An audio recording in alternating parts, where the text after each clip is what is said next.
एक ही रोज दूसरी audio leak cipher से मुतालिक इमरान खान की तीसरी मुबैना गुफ्तगू सामने आ गई।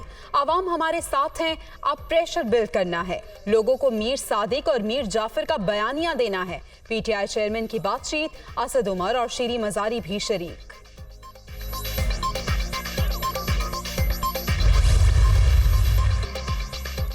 ताज़ा तरीन ऑडियो लीक ने इमरान नियाज़ी की मुनाफिकत बेनकाब कर दी। कौम को इखलाकियात का दर्स देने वाले खुद गैर इखलाकी हॉर्स ट्रेडिंग में मुलविस निकले।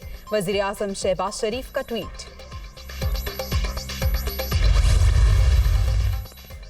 और मुल्क पर मुसल्लत अमरीकी गुलामों ने फेक ऑडियोज का काम शुरू कर दिया। हमारा मुकाबला डाकुओं और माफिया के साथ है, ये इस बार नहीं रोक सकेंगे। इमरान खान की मियां वाली में गरज बरस।